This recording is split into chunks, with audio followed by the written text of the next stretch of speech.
Hello guys, how are you? Welcome back to my YouTube channel. Yeah.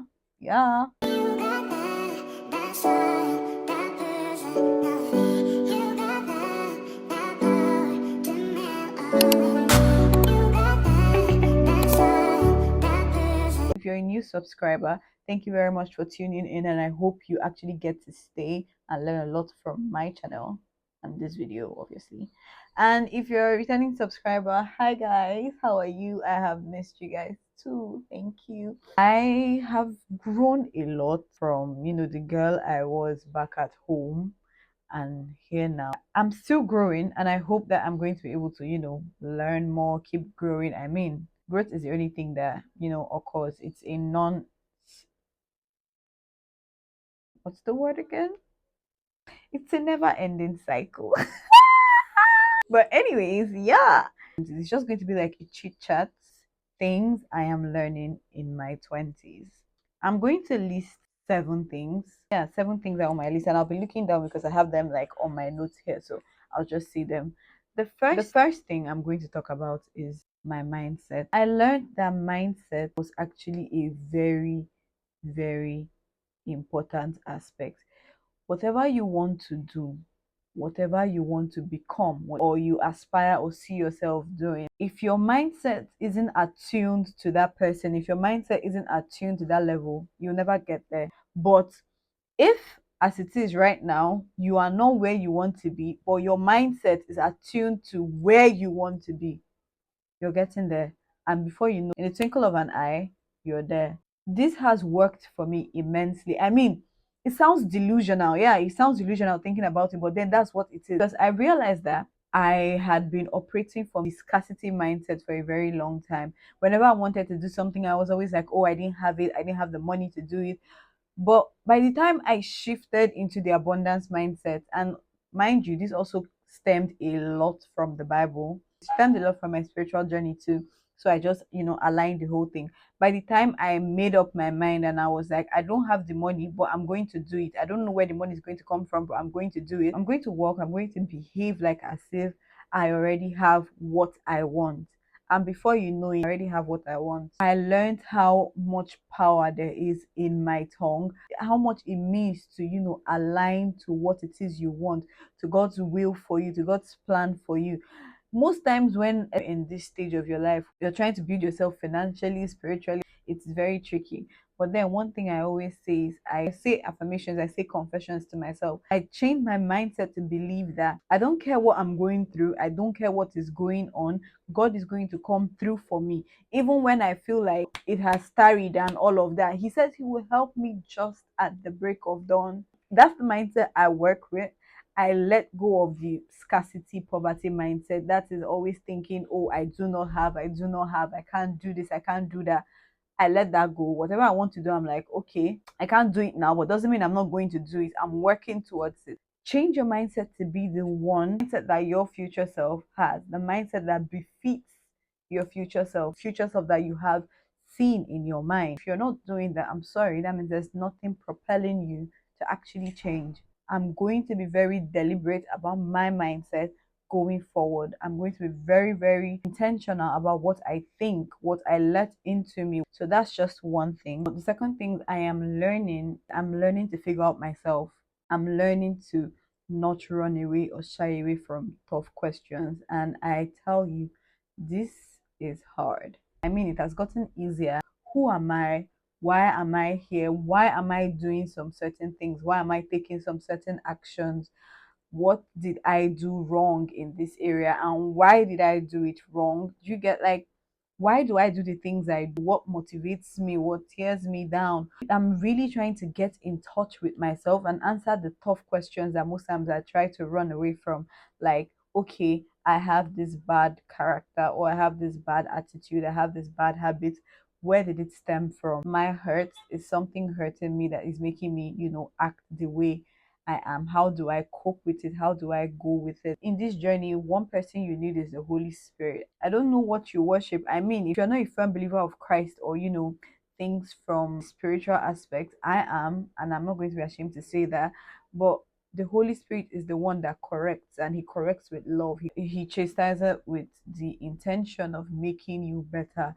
I had some nasty attitude, some nasty character. I didn't like to communicate. I just was okay, shutting out myself. I'm still like that a little bit, but it's different now because I know that okay, I have this and it is quite bad. It is not the best. But most times I still fall prey into it and I still just want to run back into my shell and leave every other thing that's happening. But no, I'm learning to answer difficult questions, face the difficult situations, and move on from there. Something that will help you also in this journey of figuring out yourself or learning about yourself is limiting your social media consumption, because most times you hear things on social media and unintentionally you don't know that what you heard is becoming a large attribute or characteristic in your life. Try to limit external stimulation and filter what you hear, not just whatever you hear or see on the internet. You just pick it up and say, okay, oh, I like this, but that is not the best kind of way to grow yourself into being a dignified lady or a dignified man that you're trying to become. Figure out yourself, okay, learn new habits. What habits do I have to take to get me to where I want to be? What are my limiting attributes? What are my limiting habits that I have now that is stopping me from getting to where I want to get to? By the time you're done with this, you will notice that you're going to see a tremendous change. Answer those difficult questions. Answer them. I had to sit down and answer those questions to be able to move forward. The third thing I learned was throw away people pleasing. Throw it. People pleasing will be the death of you.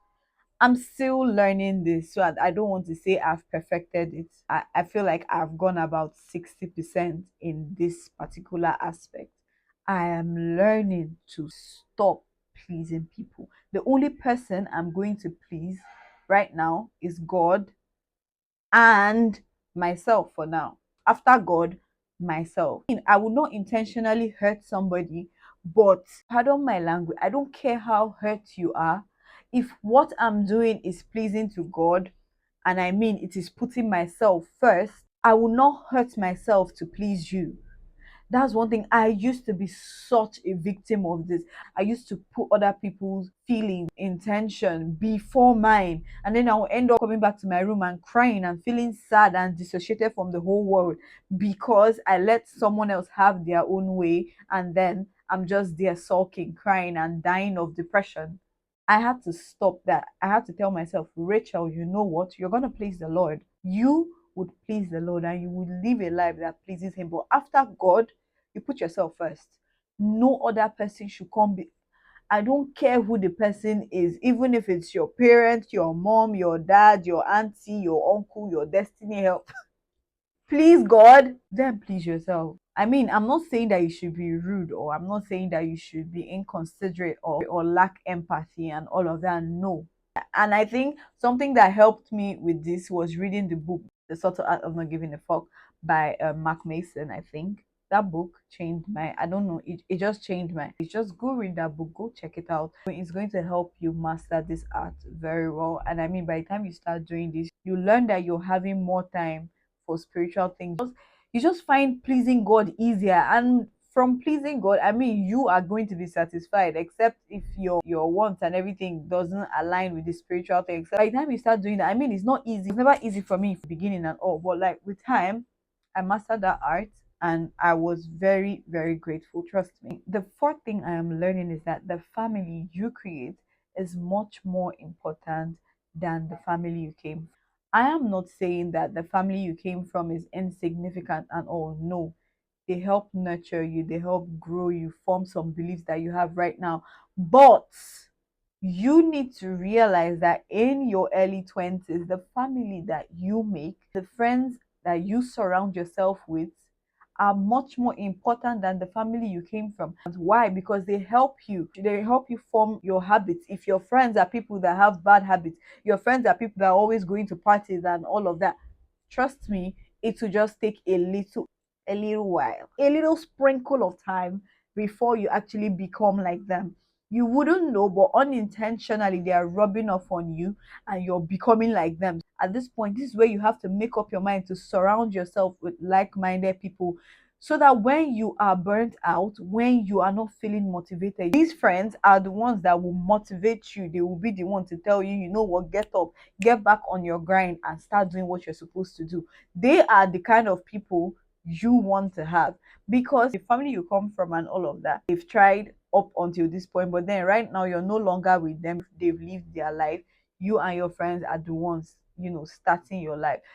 Get up, get out there and network. The family I have created right now, my friends from uni, my pastors presently, most of the decisions I have made, most of the growth I have had in the past few years came from my friends, my spiritual leaders in a church that God puts me, the people I met in that church, the people I met even outside of church that have come to mean so much to me. These people have shaped my life in ways that I can't even begin to explain. The sooner you realize this, the closer you are to becoming the best version of yourself. I didn't like to go outside at all. Some of my close friends, some of the people close to me, get my heart. They already know how much I struggle with this, how much I hate communication.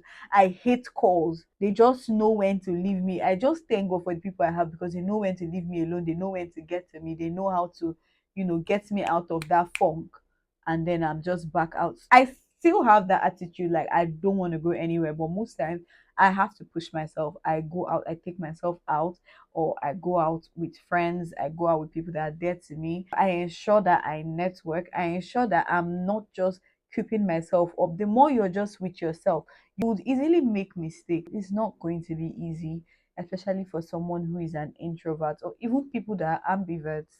It's not going to be easy, but you just have to do it. Okay.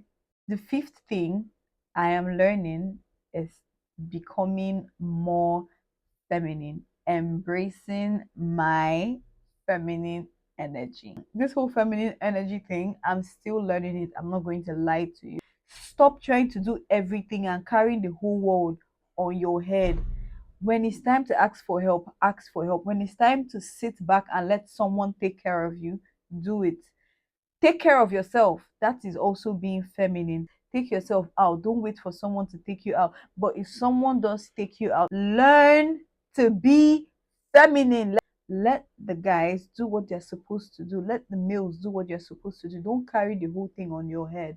If you have a problem, letting someone solve it. Not because you cannot do it, but because there is someone offering to do it for you. And then you're like, oh, thank you very much. I really appreciate this. Step into your feminine energy. Know how to receive help. This oh my god, I'm still struggling from this. My friends can testify that I'm still struggling. I find it difficult. I find it so difficult to ask people to help me when I'm in need of help. I want to always carry everything on my head, do the whole thing by myself, and life doesn't work that way. You will burn out so quickly. Learn to accept the help from the people that God has placed in your life. Let people open the door for you. Let people buy flowers for you. Learn to be laid back. Don't always be on the go, on the go, on the go. Relax. Rest. Calm down. Take a deep breath. Breathe in, breathe out. Rest.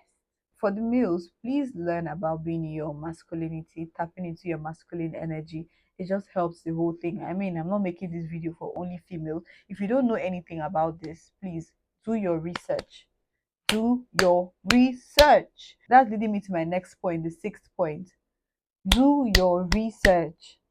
Do research. Your 20s are all about you growing and all of that. If you're not researching, if you're not reading, if you're not constantly looking and grasping for knowledge, I don't know what you're doing.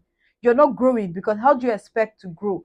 There are literally so many books out there. You just have to pick a book and read. Like people that have lived life, they've succeeded, they made it easier for you because you cannot reach them, obviously. They wrote books and you're saying you don't want to read.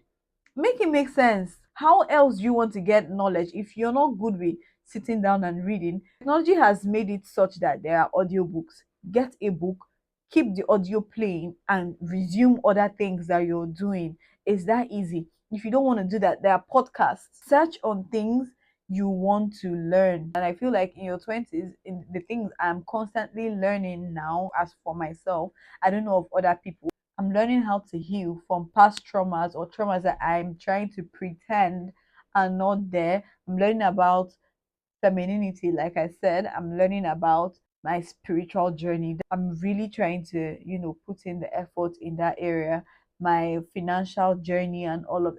Do your research. You don't have to waste your life and spend the whole day scrolling on social media and all of that, where you could very much be grasping knowledge. I'm very confused, especially whenever I meet people of our age, and then they are like, oh, they don't read, they don't have time to read. Get the fact that you don't have time, but how do you want to grow? You're going to be stressing whoever is around you. You're stressing them because they have to constantly teach you everything when you could actually go to learn for yourself. Come on now, don't be a wicked friend. You're being wicked. Anyways, that's just me. My 7 point is more like I have two in one. Be disciplined. Be disciplined. You need to be disciplined. Those questions that I mentioned at the beginning, your why, what habits you need to make, what habits are you having now that is stopping you from becoming the person you want to be? What habits do you need to develop to make you the person you want to be? By the time you answer those questions and then you get the answers, be disciplined to constantly carry out those habits. Be disciplined enough to stop the habits that you are practicing that is stopping you from becoming the person that you want to be, the person you dream about becoming. Now, the second ingrained point into this is setting your boundaries. By the time you're disciplined, you know what you're supposed to do. You now then begin to set boundaries, and people can see that, people can read that energy that, okay, I don't think I can do this to this girl. But by the time you're not disciplined, by the time you're living a very indisciplined life, everybody feels like they can do anything to you. They feel like, oh, they can just come and walk over you and you just accept it, you won't say anything. They would constantly cross boundaries. Even if you are vocal about it and you tell them to stop, they can't, because you're telling them something, but then you're acting in a different way. Set your boundaries. People will automatically respect it without you even being vocal. If they are not emotionally intelligent enough to read the room, I'm not someone who appreciates insulting other people or communicating your interest by being a condescending person. No, you simply meet the person that has been offensive to you and you simply tell them, you did this to me and I don't like it. You should not do this anymore. This whole setting boundaries thing is another topic on its own. You tell yourself that I deserve more than this. By the time you tell the person your grievances and they are still constantly doing it and repeating it, it just shows that they don't respect your boundaries, they don't respect you. The best thing to do is just distance yourself from the person, cut yourself from the person, because you say that, oh, they don't respect you, they don't respect your boundaries. This is what I am learning, this is what I am working with, and it has been working for me. I don't know how to express this the more. Learn to value yourself. The time you value yourself, it's just like the cement to hold the block, and that whole thing forms your boundary. People don't pass there. Take care of yourself. I'm giving an extra point. It's just an extra T. Do not settle. Do not settle. Know what you want. Know what you want out of life. Know what you want out of your friends. Know what you want out of a partner. Know what you want out of a relationship. Know what you want from the world. Know what you want from yourself. Do not settle.